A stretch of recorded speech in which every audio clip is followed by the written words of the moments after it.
Hello, everybody, and welcome to another episode of This Week in Travel. My name is Gary Arndt, coming to you like a big boy from his grown-up apartment for the first time in 9 years. I have literally been living out of a bag, and if you're a frequent guest or listener to the show, you know that I'm always coming in from my mom's basement or a hotel or something. But finally, I got a place of my own. I'm in Minneapolis in the Uptown area with a fantastic internet connection, which allows me to do these kind of podcasts. So if you hear any audio difficulties, it's not my fault. This is the 200th episode of the show, and with me again, Mr. Chris Christensen. How are you, sir? I'm good. I'm also coming from my big boy setup. It's ironic that you say that since Jen is coming from her daughter's desk. But Congratulations, Gary. And yes, Chris, I have gone backwards. I am coming from Cora's desk, where we have a book of maps, globes, and a whole setup of Shopkins. I think we should do a spin-off show, This Week in Travel Junior. It would be like Muppet Babies was to the Muppets. I like that. I like it a lot. Well, my son actually has 2 podcasts of his own, so I think the next generation is ready. So it runs in the family. And the voice you hear sighing in the background, you might have heard before. You probably know her from such shows as Girl Meets Hawaii, Passport to Europe, Passport to Latin America, Samantha Brown's Asia. And according to her Wikipedia page, we share something in common. We are both known for our perky disposition. Samantha Brown. Thank you very much, Gary. Again, congratulations on your 5 millionth podcast episode. I'm very flattered to be a part of it. Well, thank you. And how far into that introduction did we get before you were thinking, what did Kevin get me into? Probably a week ago when I got the email. And I'm sure you're used to these rather high production standards that we have here on the show. So. Anytime I can work from home is the highest production value I could ever hope for, so thank you so much. Well, let's do a couple of news stories before we get into things with Samantha. The first of which, we've had several stories on the show where we've talked about people getting kicked off of flights. This is one of the more interesting ones. So a man on a Virgin America flight, Robert Abti, I think is his name, he was at LaGuardia Airport, and when he got to the gate, he was told he couldn't board the plane. And it turns out the reason why is because earlier in the day he was going through a revolving door and he got into the same door as one of the pilots. And you know how you can sometimes fit, one person goes in a revolving door, but you could kind of fit 2. And he did that, and they saw him at the gate, and they're like, yeah, we don't want him on the flight. And that was it. Wow. And apparently they have that power. Yeah, they can do whatever they want. Well, they had said that he had bumped into the pilot, and when he told his side of the story, he was being pushed by a woman from behind. And when he fell out of the revolving door, that's when he bumped into the pilot. But here's the thing. He is a lawyer and also part of the Dallas City Council, according to his bio on the news spread. It's true. They have basically unlimited ability to kick someone off a flight for whatever reason. Now, Virgin America did apologize to the guy, and he says it's cool. I guess they gave him a couple free flights. But, yeah, it's kind of scary. Usually when we have stories like this, it's about someone who's intoxicated or someone making threats. But it could be for something just as petty as going through a revolving door. I thought that was kind of odd. And the other thing is he's also Iranian, Iranian descent, and they said they weren't really sure if it had something to do with that or not. The airline said it didn't, but you just never know. Yeah. And I have I get the idea of that the person who's, in charge of the plane, if he gets a bad feeling about something, if he's suspicious of something, maybe you want him to have that power, but this does really seem like an abuse of, power. I don't know all the facts, but it's a weird story. At least they did better than the Emirates wasn't able to take somebody and they offered him a cake. Not like a new flight or something like, not some flight coupons or whatever, but would you like a cake? How many I know it stranded you, but 25 karat gold flakes were probably on that cake, though. It's probably worth $10,000, that cake, if it was Emirates. They were taking a page from the Marie Antoinette service manual.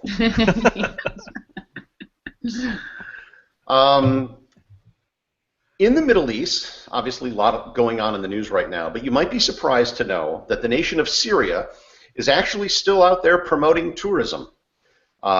They've been talking about their beach resorts, and in all fairness, while there is a lot happening in a lot of the country that you certainly would not want to visit, there are parts of the country which are relatively free of conflict and is a place that you can visit.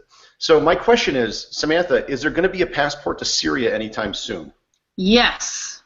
Yes, Excellent. It's been in the works. It's been in the works. Unfortunately, it's been on hold. It's been put on hold now for about 10 years.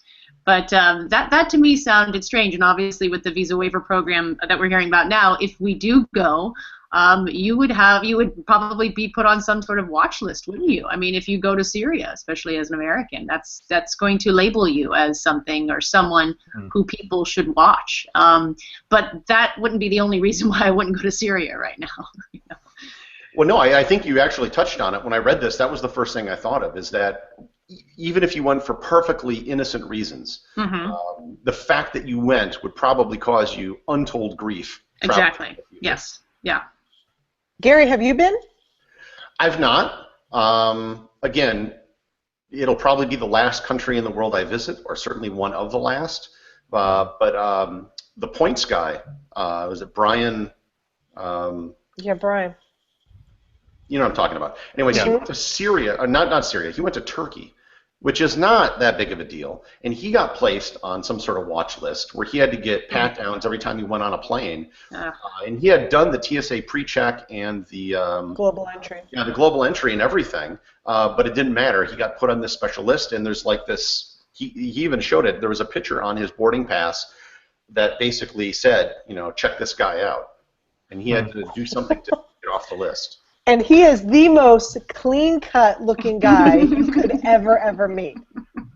I don't trust those clean-cut looking guys, though. Yeah. Those are the ones you gotta watch for. I got about 15 kilometers from Syria back when everything was peaceful, when I was just visiting our former exchange student who lives in Gaziantep, Turkey.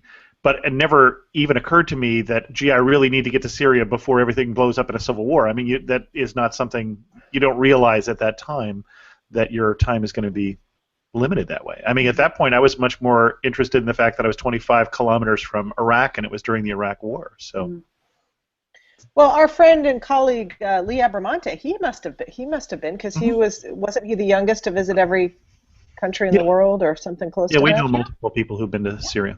We've done an amateur traveler show in Syria, but we don't play that as much anymore.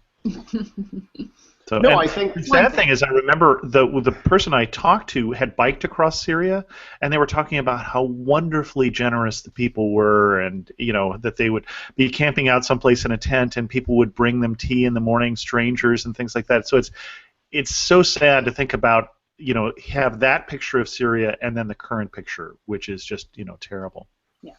On a related note, last week I did an interview with Shane Dallas, the travel camel, about his visits to Kurdistan, Somaliland, and Afghanistan. Basic, places people don't go that are considered dangerous. And he was talking to some of his friends in Kurdistan, and basically there's a large section of it that are perfectly fine. But in the news, we're hearing about everything that's happening in Iraq and Syria, and to be certain, there are places you don't want to go. But there are also places that have not been touched by the conflict, and I think people kind of forget that you think that anything within the borders of on the map, that everything in there is somehow dangerous. And again, I'm not necessarily advocating you go there, but it is also not necessarily the case. There are places where kind of life goes on as normal. Yeah, I remember I would recommend. Sorry, go ahead, Samantha. When I did a series called Passport to Latin America, and it was like 2004, 2005, and any country I went to, it didn't matter. People said, "Oh, don't people get kidnapped there?" And just because things were happening, say, in small parts of Colombia or Venezuela, like all of South America, the entire continent just had this reputation of being a fearful place to go to. And I was really surprised by that, that we as people just need to generalize things either to make us feel safer inside, but it's something that I think happens unfortunately a lot, and a lot of countries have a huge disservice because of that, whether it's from Mexico or Nicaragua or Panama. You see it on our side of the world as well, even closer to our own borders. Right. Well, we actually didn't put it on our series of stories, but I know, Gary, you talked about it on that episode that you referenced, which I would recommend, by the way. That was great. I really loved hearing about Ethiopia and Somaliland especially. But the government of the U.S. has put out a travel warning for the world. Yes, yes. Except the United States. Basically, stay home. Except the United States, except Chicago. Well, ironically, didn't that come out just before the San Bernardino shooting? The world ban. The world, yeah, I think that came out just the week before. Yes. Don't leave the U.S. Yes. So. What's interesting about that is I had dinner with Johnny Jett and his wife Natalie, I think mere a couple of hours after that warning went out, and they were headed into Paris and London and a special conference in Cannes, and they were talking about it. And I think Johnny was just so solid in, we're going, we can't be stopped, and they've had this amazing trip as I've watched the photos unfold. But I think while I appreciate that attitude, I also feel like you have to listen to your gut. And that goes across any time when there's any kind of travel incident or just in general. It doesn't even have to be a warning out.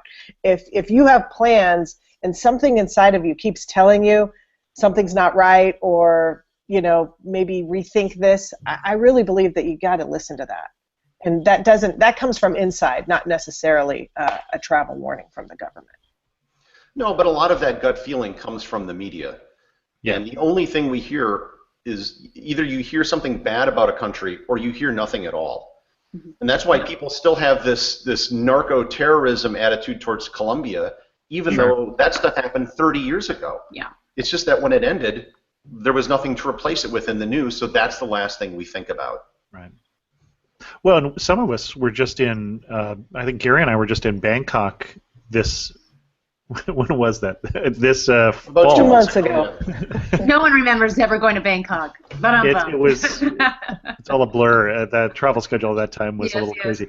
But that wasn't but 2 months after there was a terrorist attack there. Mm-hmm. And I remember the year that, the World Trade Center, was destroyed, I was in New York City for New Year's Eve that year, or the end of that year, and I remember people saying, you're just completely crazy, because at that point I think people were thinking, that's the first attack, and then the next one's going to be a New Year's Eve, and we didn't go to Times Square, but I'm not sure that I really want to be in Times Square on New Year's Eve anyway. That's just a little too many people for me, but. You do have to decide. I think in terms of safety, you're right that the news makes it look more likely than it is. So I was just looking in the stats in the U.S. of being killed by a terrorist. And remember, most terrorists are domestic terrorists, so you have to get a bigger picture there. Over the last 10 years is half as likely as being struck by lightning. Yeah, I mean... Well, Samantha, you live in New York. I mean, you guys must have bomb scares and threats all the time, right? Yeah, I mean, I lived a mere 7 blocks from the World Trade Center when it went down, and lived for a year in an area that you had to show your ID to get into. Ground Zero was only accessible by my driver's license, and smelled it every single day. Saw all, just a New York City completely changed because of that, and yet I would still never advocate for not traveling. It's just something that literally happened in my own backyard, and yet it I think changed New York in this way that made us all concerned for each other. We all looked each other in the eyes after that. We all cared for each other more, and we knew that you have to you have to have more acceptance towards people when these things happen.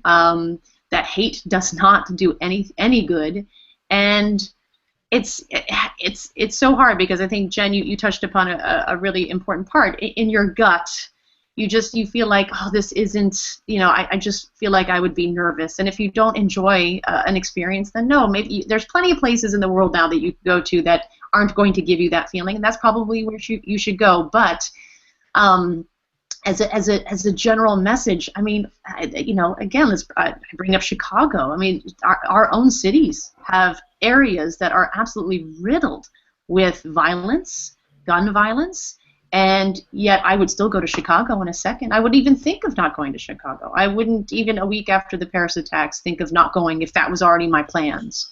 Yeah. It's just something that it's hard to. It's I think it's important for us in that travel industry to say, no, keep getting out there, because when you meet these people, firsthand, it's a different experience entirely than what you see in the media. The media only shows the bad stuff. It never shows the good stuff. Never. And Gary, you're right that people are reacting off of that as well. But it's. I don't think I was meaning gut in terms of, oh, I'm watching the news, I'm reading the travel warnings, I have a plane ticket, I don't know if I should do it. I wasn't thinking so much in worry. Mm-hmm. I was thinking more in terms of maybe those once in a lifetime gut feelings where how people have gotten off of planes that maybe something happened afterwards or something, just those very, very rare ones. Not your worried mind, but more, I don't know, maybe I'm thinking a little too cosmically, but there have been people who sense things before something's about to happen. The problem is the people that have the gut feeling that don't get on the plane and then the plane lands safely, you never hear about that. Right. So they probably outnumber the ones where the plane crashed 1,000,000 to 1, but you just never hear it. I'm thinking back to last year when there was the Ebola epidemic and people were canceling trips to South Africa because of what was happening in Sierra Leone, which is further from Sierra Leone than London is. And they had fewer cases, they had no cases of Ebola when we had more in the United States. And I think a lot of it just has to do with fear of the unknown, that if you live in the United States, well, like when the bombing happened in Boston, during the Boston Marathon, that, okay, that's Boston, and I live in a different part of the country, and that's far away, and I know that. But when you hear about something happening in Mexico, you just say all of Mexico, and so you lump the north with the Yucatan, even though the crime rate in the Yucatan is on a par with Finland. And we paint with that broad brush. I think that's one of the problems. Yeah. Let's move on to another story. This is also kind of a real serious one dealing with the Middle East. Kuwait Airways had a pilot that lost his license due to an invasion of the cockpit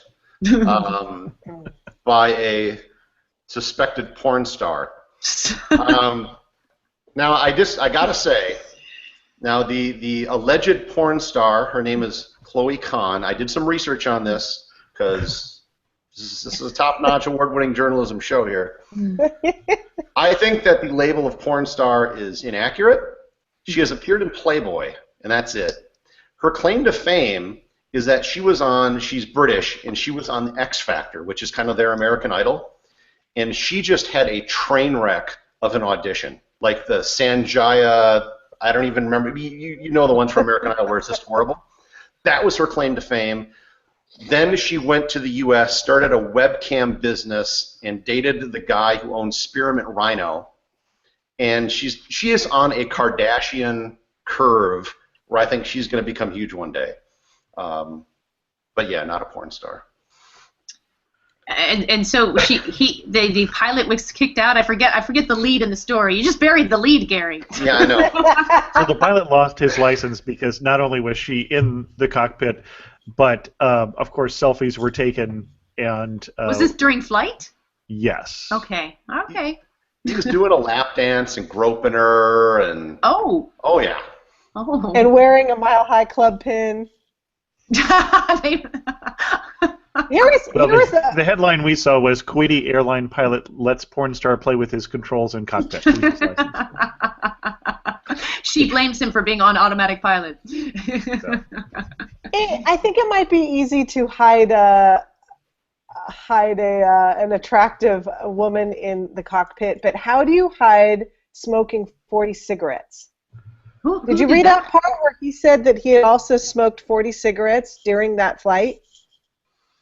I am guessing maybe kinda. They don't have the same restrictions on smoking. Oh. I don't know. I've been on a Kuwaiti Airlines flight before. I do not recall people smoking on it, though. Impressive. Apparently, they only do that in the cockpit. So I was recently on a flight just like a month ago, and I was back, 16B or whatever, and the flight attendant comes up to me and she says, "This is the first time this has ever happened to me." Says, "The captain would like to buy you a drink." I said, "He would?" He said, "Yeah. He likes you a lot and would like to buy you a drink." I was like, "Well, I wasn't going to have a drink, but yeah, I'm not going to turn down a drink from a captain." And then when the plane landed, I met him. He was a lovely man, and we took pictures in the cockpit. It was on the ground again, and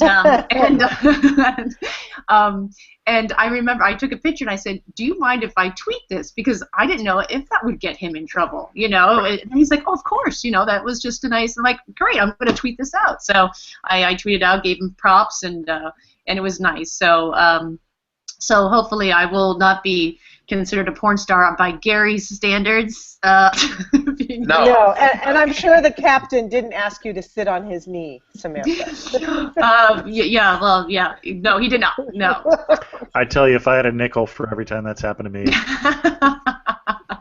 But I was actually. I've never been in the cockpit. I was very flattered, and it was cool, and it was pretty neat. But and they said, sit down, and the co-pilot was there. They got out, everyone, they were saying goodbye. I'm like, go ahead, sit down. I'm like, it's okay if I sit down. Like, yes, you can sit down.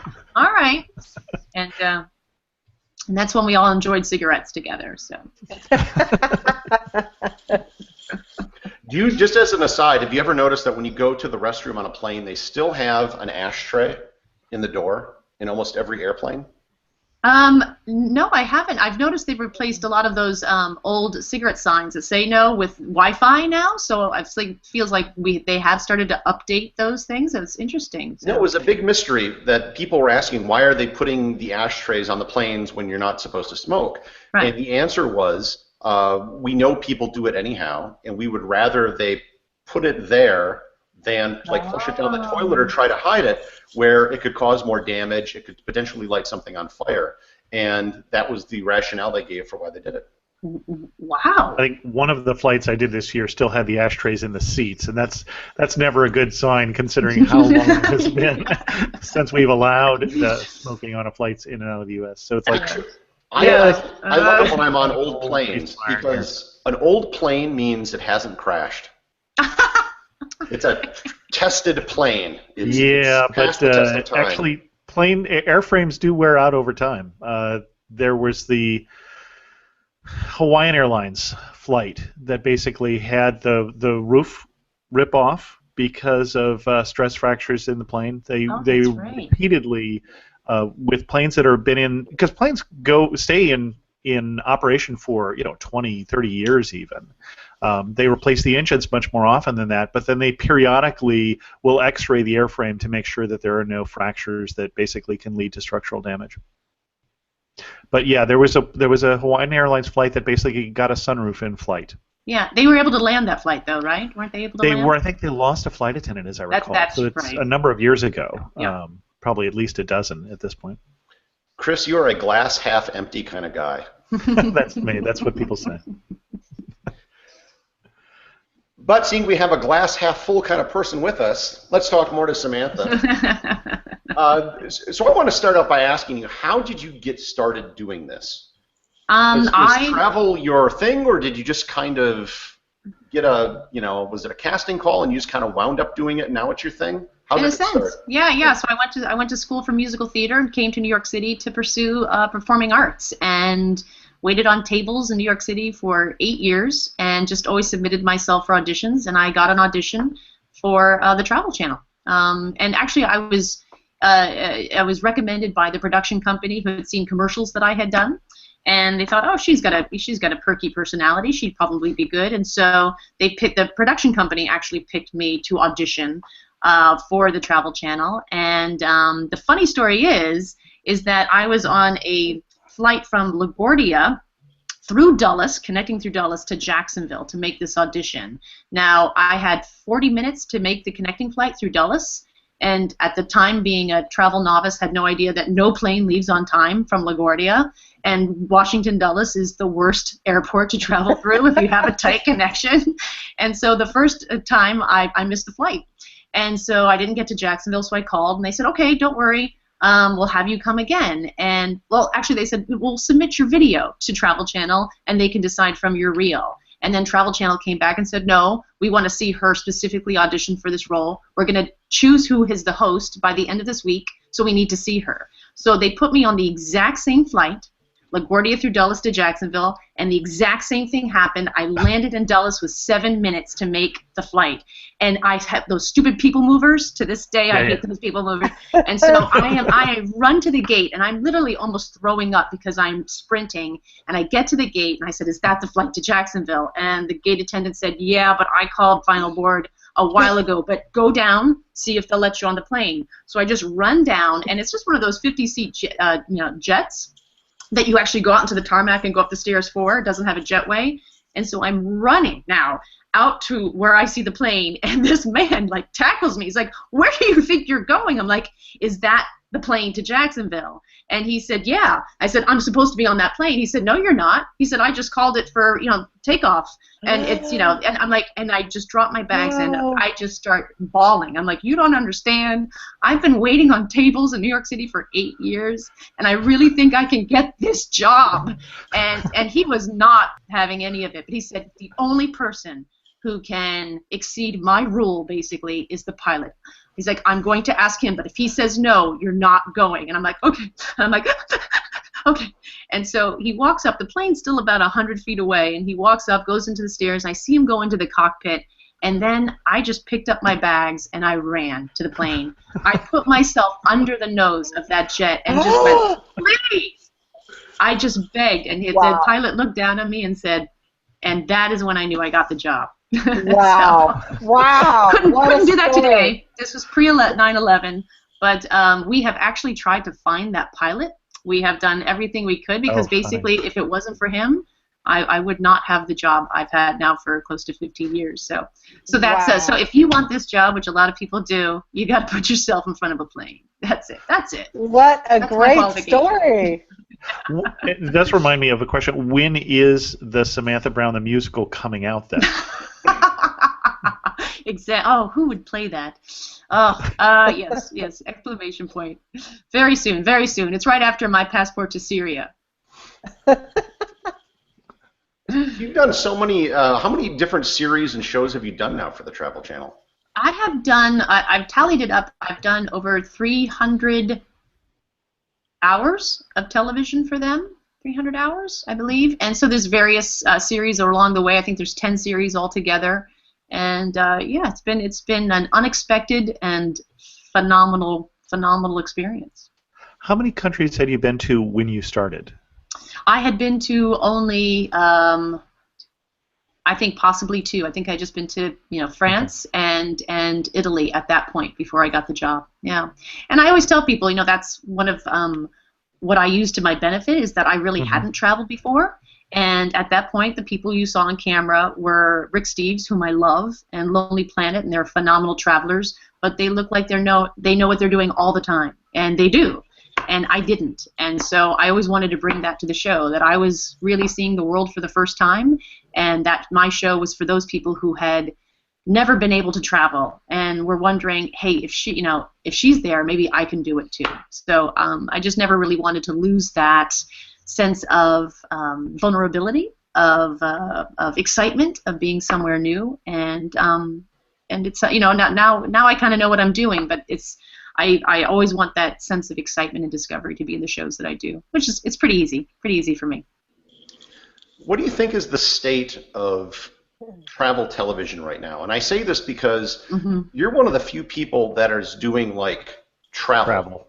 Yeah. Right? Not food, Not weird, gross food. Yeah, you know, so much of like what the Travel Channel, you know, it's the Travel Channel. And they used to have a lot more travel shows, and it's become less and less of that. And it's true of the History Channel. It's true of the Discovery Channel. That you got, they've gone into the pawn shop, the Honey Boo Boo, all these things, which admittedly get ratings. But the it's World kind Poker of, Tour used to be on the Travel Channel. Yeah, that was there for a long time. But there's been kind of a deviation from the mission that they started out with, and you know, what's in the title of the network. So where do you think things are at right now, and where do you think that the Travel Channel is heading going forward? I think you're going to see them do a lot more celebrity-driven travel. They have a new show called Rev Runs the World, which is the you know, Rev Run, his family, you know, Run DMC, and they had a great show either on, oh gosh, Bravo, or I forget, and it was really funny. And so they're a great family, and now they travel around the world. And I believe it did really good in the ratings, and I love it because Rev Run just brought diversity to our network. I'm sorry, it's not my network, the network. And so, but people love celebrities. They love to see what they do. I think the whole idea of having just a straightforward travel show, that they can't exist anymore, unfortunately. What I did with Passport to Europe, what I did with Latin America, Asia, where we just kind of show what you would want to see as a traveler. For some reason, it doesn't get the ratings, or the people who would be watching it no longer watch the Travel Channel, because for so long it wasn't about travel, so it lost a great audience that loved travel.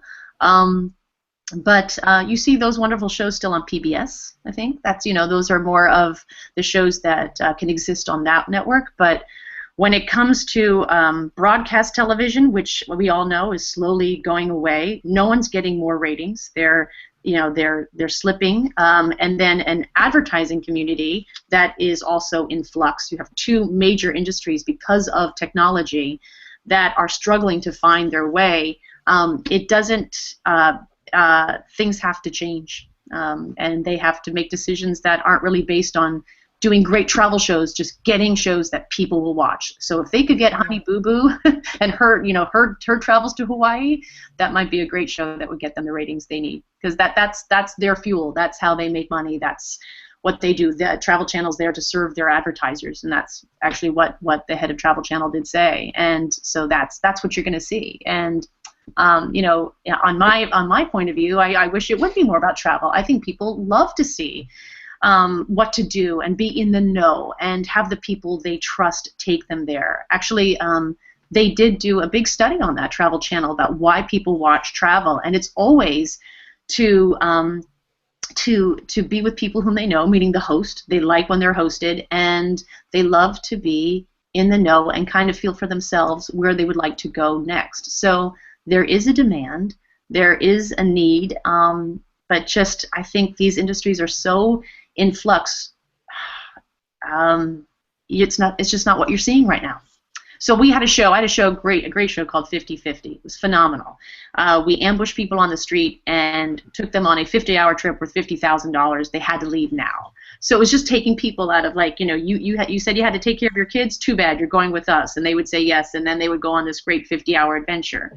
They put that show up on Sunday up against the NFL, didn't get the ratings, and so there's no season 2. So this is the landscape of being on TV these days. It's not Travel Channel's fault. This is what every network is going through. How do we get more people to watch the network? And as soon as they don't, they pull the show. And so you can't grow as a show. You can't grow to, you know, get more people watching it because they hear about it from their friends. And it's just kind of the state that we're in right now. How does a DVR play into it? Because a lot of the shows, I'm not watching a lot of shows in real time. I'm recording them and watching them anywhere from an hour to 3 days later. Yeah, so I think the whole Nielsen's rating system is outdated, right? People don't. They're counting the TiVo plays now. In fact, Fox had a show that was coming on that was supposed to be very a big show. They were expecting a big audience, and they did announce they were not going to announce overnights anymore. That even with this new show that would have really good overnights, they weren't going to announce overnights because that's not the real number, and they were going to wait and announce the number that came, you know, a week, 2 weeks later that included the TiVo numbers. Yeah, because people generally, like you, Jen, I'm the same way. You DVR something, and then within 7 days, that's when you watch it. But then there's an advertising problem because now you can zip through the advertising. So they still want the people who are watching right then, who need to see it when it's fresh, and that's still the defining number, even though it really doesn't define how people watch TV today. But I'm also watching on demand. And when you watch on demand, like I was watching Supergirl with Cora last night, we can't fast forward through the commercials. Right, which is great. So there's best a little of both worlds. That's almost. I mean, I'm sad that doesn't count because guess what? We are watching those advertising. Yes, exactly. I think that, well, the network is definitely counting those numbers because they have those numbers. In fact, those are the most real numbers that they have because the Nielsen numbers have always been a guess. They're not as good as we think, and for years, for instance, they underrepresented the younger demographic because they weren't measuring anything in college dorms, or there was a lot of things they weren't counting because of their way that they were counting things. It's always just been the best guess we have. The most real numbers they have are you went to our network at CBS.com and you downloaded the show, and we know exactly how long you watched, and we know when you stopped watching. So. Yeah, I mean, I think there's a really interesting world that's opening up with digital media, which, where networks think, well, I'm just going to take what we do broadcast on TV and now I'm going to put it to the computer. That's not really where you're taking advantage of digital media. It's producing shows that have an interconnectivity, that have a social media component. You really do have to create different programs, I feel, for the digital arena. You just can't put your shows that are on broadcast TV here and expect the same thing to happen. So I think in that sense, there's something really exciting that we can do with travel, because if you are planning a trip to Paris, well, you're going to go to On Demand, and now you can have all the shows on Paris and say, well, let me watch these, or with an app. That's going to help you plan things as well. So I feel like travel television in its just purest sense, and just giving people great ideas of what to do when they get somewhere, to make them feel like they already sort of have a familiarity with the place, that now they can just go with an excitement. Those shows are still really valid to the traveler, and of course video and is a huge component of that. Now with GoPros, that's changing everything. Drones are changing the way travel is shot and produced, and we can do things that we could, it would take us days to do. We can now do in a few hours because of all the different technical changes that have come to our industry. Right. Wow. Well, they're changing the budget for how much you'd have to have. That's not a helicopter shot anymore. It's not. No. So. What about Netflix? Is Netflix doing anything in the travel space? I don't think they are. Not that I've heard. Because they're doing great work with dramas. Well, I tell you, I mean, it just proves, it's interesting because at the same time you could say, okay, we're in the demise of television, but then you could say we're in the golden age of television, where the Honey Boo Boos and those things, those people are going away because, well, something comes up that they need to go to jail, and so they can't shoot a show. But then you have, like we saw, the Mad Men's, the just incredible programs from Netflix, Amazon Prime, all these other entities are starting to pop up in the same way that cable challenged network television. These entities are now challenging cable, which is challenging network, and I hope it just raises, like they say, the tide lifts all boats for everyone, that people do want quality programming. Well, I feel like we should apologize if our expansive This Week in Travel audience has, pulled some of that audience away from the Travel Channel. I don't know how much we're responsible for, whatever demise there may be here, but, it wasn't. Yes. It's just Can you explain what it's like to everyone listening when you're on location? How many people are in your crew that are following you around? Because people only usually see you. Right. How big is your team? And, say you're in, I don't know, Paris. How many hours a day are you going to be out shooting? How much do you try to cram in? How long are you away from home for? Sure. So a half-hour show is a 4-day shoot. An hour show is an 8-day shoot. In all my passport series, we had a cameraman, a sound man, a producer. We would pick up an assistant, and then we'd have a fixer from that, say a Parisian fixer who knew everything, who was going to take us to all the different locations, he or her, and then I always had a stylist, which is amazing. So there's 6 people, and then myself, and we always wanted to keep it that small, because you can really upset the energy of a place by coming in with a camera and a light, and so there's always that challenge. We start, oh my gosh, I mean, they're easily 14, 16-hour days. We start from the morning and go till we can't shoot anymore, and then we pack up the next day and we get to the next city. So with the series 50/50, for 3 months of travel for that show, we were in 54 airports on 17 flights and traveled about 70,000 miles. So it's intense. It's grueling. That show actually had us arriving after a 10-hour overnight flight and literally having a film crew pick us up in baggage claim. So there was no, because they wanted it to be real time, and I loved it. I mean, I was all for people to see me look like I'm a traveler. Like, yeah, my hair's not going to look good, but so it can be unbelievably intense. And so there's the travel experience, and there's a travel show, and a lot of times they kind of, mimic each other, but a lot of times the travel show is a lot more energy and work than people would assume. For the different series, are these ideas that you're involved with in production? Have you had ideas that you pitched that for whatever reason never got produced, or they just kind of gave it a thumbs down? How does the process work from getting the idea to actually going into production? It's like almost a year to a year and a half process. It's incredible. So a lot of times I'll have my own ideas, but usually the production company has a better idea. I'm like, no, your idea is better than mine. We'll go with yours. So a production company. So the production company for 50/50, Big Table Media, they're out from Sacramento. They do all of the kitchen crashers and bathroom crashers for DIY. So that's where they ambush people like in a Lowe's or a Home Depot, and they say, we're going to give you a new kitchen. So they just thought, well, let's bring that exact same concept to travel and have it where we crash people and we take them on this amazing trip, but they get choices along the way of what they get to do. So that begins with them already having an in with Scripps Networks. They've already produced, successfully for them really good shows, and they say we want to do something else. And then another person said, why don't you attach Samantha to that project? Would she be interested in doing it? And then they said, well, let's have a co-host, Chris Grundy. Let's get him involved. And then we just all start talking. But from the beginning of the inception of an idea to it actually airing was about a year and a half. And it is intense. I mean, it is a heavy load. And so I always tell people when they say, I've got a great idea for a travel show, I always say it doesn't matter. Ideas are so cheap, they probably have already heard it. It's your ability to make that idea happen. That is what separates you. That's what gets you, the access to be on television. And it's usually having a great relationship with a production company that's going to give you that inroad.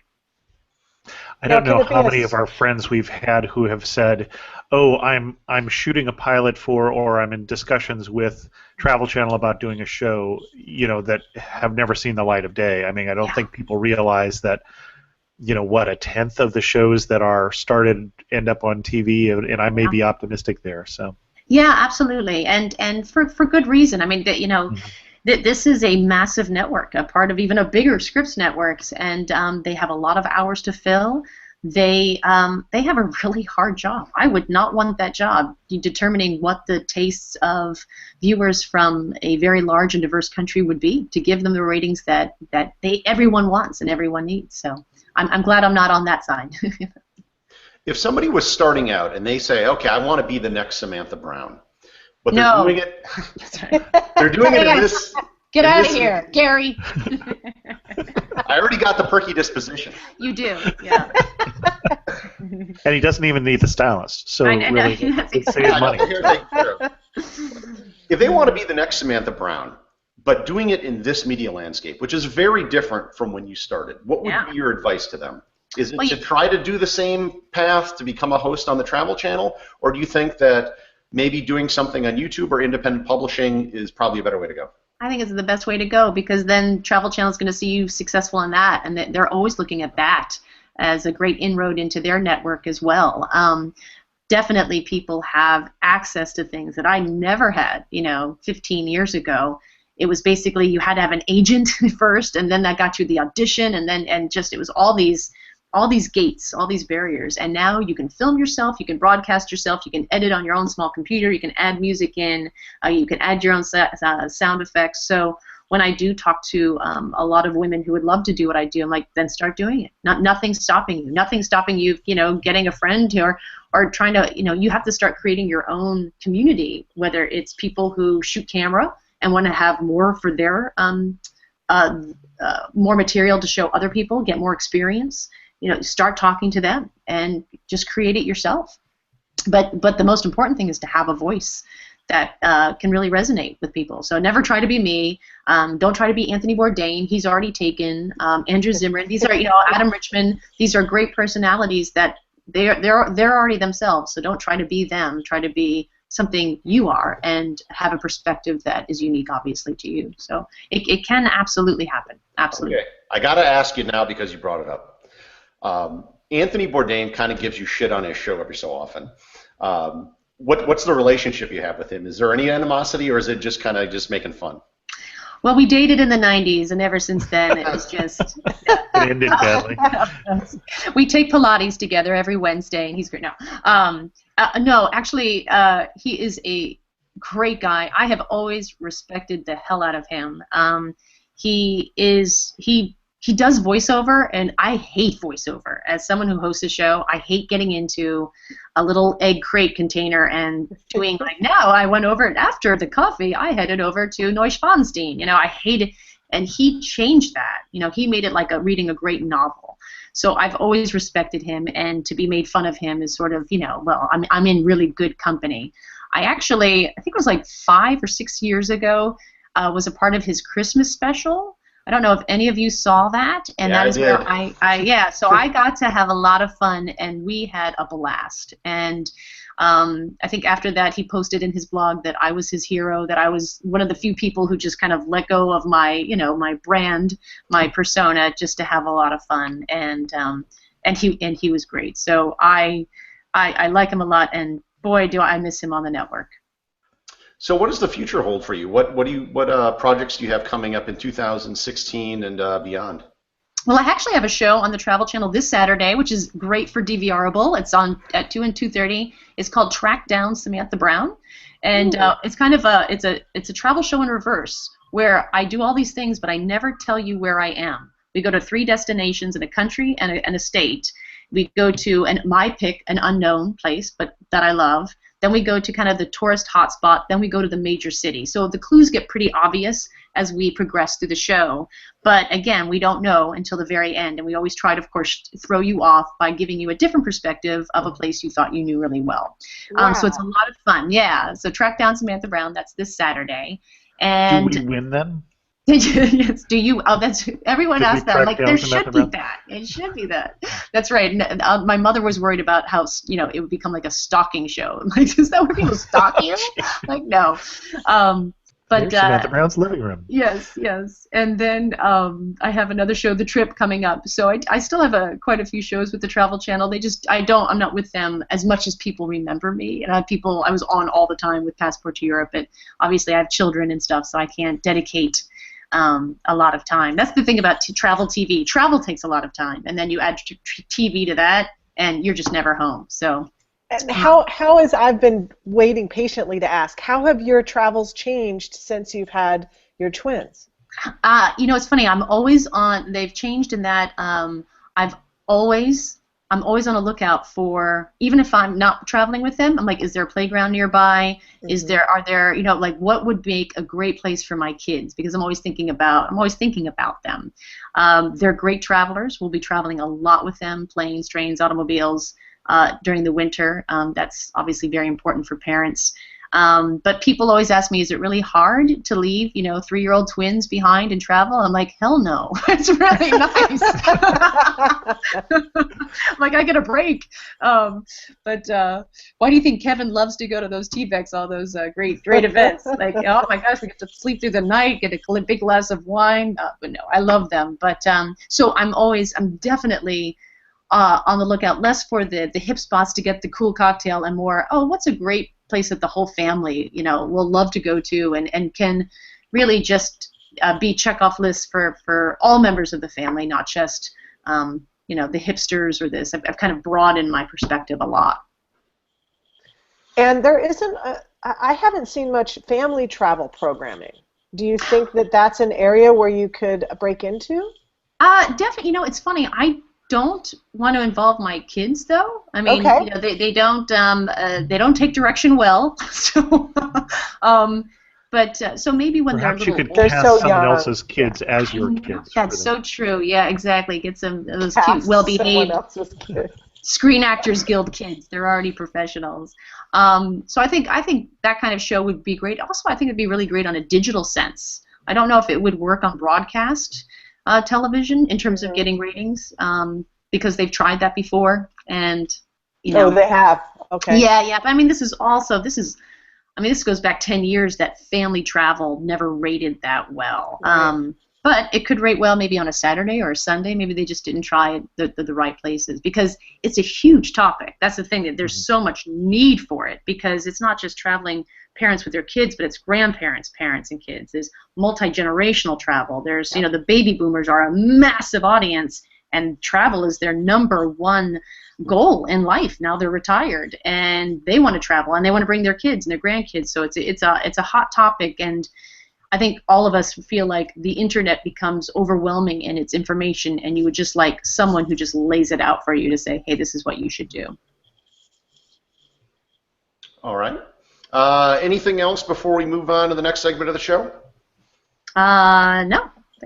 Oh, I do have one final question. Okay. You are the travel ambassador for AARP. Yes. Are you eligible for AARP? I am. I'm not because of my age, but because I have an honorary membership, so I get all those. So Gary, I'm going to beat you in line for that, half-off sandwich deal at Friendly's. Oh, Friendly's. Hey, I'd join you for that. Oh, I love Friendly's. All right, then. Let's move on to our picks of the week. Chris, you got anything for us? I do. When we were talking about, if somebody was trying to be the next Samantha Brown, and, not that anyone could, but I thought of Sonia's Travels. Sonia does a show on YouTube that is, I really enjoy. I think it's one of the better produced travel shows, short-form travel shows, and I'm pleased to see that now she's getting, not the 100 downloads an episode that she was getting at one point, but she's up to tens of thousands of downloads, and she does a real nice show, Sonia's Travels. And like all of the links, by the way, we should say, if you ever are wondering about a link we talk about in the show, they're all in the lyrics of the episode. So we should mention that, because I don't think we have before. Jen, do you have something for us? I do. We were just talking about family travel, and Cora was given a terrific gift for her birthday this year, a kid's travel journal. And nice. It is published by a company called Mud Puppy, and I went to Mud Puppy's website, and they have a whole bunch of journals and activity booklets for kids. So it's really neat. It talks about your vacation, where you're off to, who's going with me, how I'm getting there. There's spaces for drawing. There's what you're packing for your trip. And she just turned 7, and it's just the perfect age for this or to start this. It probably could go up for a few years. But there's all these lines where she can fill in and start talking about trips from her own perspective, because previously she's just been drawing pictures from her trips. And so now she's at the age where she can definitely do some sentences, so we're going to encourage her to do this. And Mud Puppy has a bunch of different levels of the journaling, so check them out. This is the Kids Travel Journal, and it is from Mud Puppy. And she'll be blogging next for janleo.com. Is that right? Yes. Now, when she was probably born up till 1 or 2, I was hoping to have her blogging by age 5, so I've missed that deadline. But she does have to work on her keyboarding skills. But we both love live streaming, and we are headed out to Park City, Utah tomorrow, actually, and Sundance after that. So Cora and I will be doing some live streaming from Utah. I love it. Excellent. So my pick this week, speaking of keyboarding, is this little thing. And if you're listening in audio, you're not going to be able to see it, but it's the Apple Magic Keyboard. Now, what's wonderful about this is I had a Logitech Solar wireless keyboard for my computer. Problem is, if you're watching this on YouTube, most of you are not, I'm in kind of a dark room right now, and the keyboard was constantly running out of battery. So I went to the Apple store, which is a couple blocks away, and got this brand new keyboard that Apple has. And it's extremely lightweight, extremely small, and the wonderful thing is it's wireless, but it runs off a Lightning connector, which is the same connector that you use for the iPhone. So that's how it charges. Now, the old Apple wireless keyboards used to require 2 AA batteries. This requires no batteries. It's fully rechargeable from the Lightning port, and it can be used with an iPad, it can be used with an iPhone, or any sort of Bluetooth device. So it costs about $100, somewhere in that price range, and like I said, extremely lightweight and very easy to take with you. If you wanted to do some writing, or you wanted to bring an iPad with you while you're traveling, but you still want to have the luxury of having a keyboard, this is an excellent choice and would easily fit into any bag. It is the Apple Magic Keyboard. Samantha, do you got anything for us? Yes, this is just like a tip, a place that I like to go to. Anything. Okay. A website I really like a lot is called projecttimeoff.org. It's basically they're trying to start a movement to bring awareness to the fact that Americans leave about 430 million days off on the table instead of traveling. I think each American leaves 2.5 days off as paid vacation time and staying at work, and and I think we're all sort of maybe not us, but guilty of that. And I think Americans should go to that website and be aware of what they're losing out, and really the studies, the serious studies behind what happens to a family, what happens to your own workload, your sense of self when we don't travel. And it's not only travel. Travel is so important. It's just about actually taking that time and doing something fun, doing something different with your family, and how important that is, and that we really are breeding the next generation of work martyrs. We're just we just value work, and that's it, and where we're going with that if that continues. So I think it's just eye-opening. I ran into that when I first got out in the working world. I was at HP, my first job out of college, and there was a crisis about 6 months in, and we were working just incredible lots of hours to fix this, and I was given like 2 days off as compensation for this, and the person that I was working with wasn't given any time off. They were given a big project because the manager said he doesn't take the time off he gets. It's like Wow. He's already losing a week of vacation Yeah. every year. Right. There's just no point in giving him compensation time because he just doesn't. He doesn't take it. Right. All right, then, let's start to wrap things up. Chris, what's new on the Amateur Traveler this week? I have absolutely no idea, but I'll check. Dude, just pick a place. People won't know. We probably covered it. Yeah, we probably covered it. Well, we are with the Amateur Traveler. We're 7 episodes short of 500 episodes now. That's right. The last episode we did was on an area that I had to look up, the Aeolian Islands, which were featured in the Odyssey, actually, but they're just north of Sicily, and they're a UNESCO World Heritage Site, Gary. I sailed through Stromboli and actually saw the volcano erupting, but I don't count it as a visit simply because I was on the deck of a ship and it was at night. So I saw the lava, but that's all I saw. Jen, where can people find you online? You can find me on Twitter and Periscope at @JenLeo, and on the LATimes.com travel website for my WebUs column. Excellent. And Samantha, where can people find you online? At Samantha Brown for Twitter, Samantha Brown Travels Instagram, and I have a website as well, Samantha-Brown. Very good. And as usual, you can find me at everything-everywhere.com and on your social media platform of choice.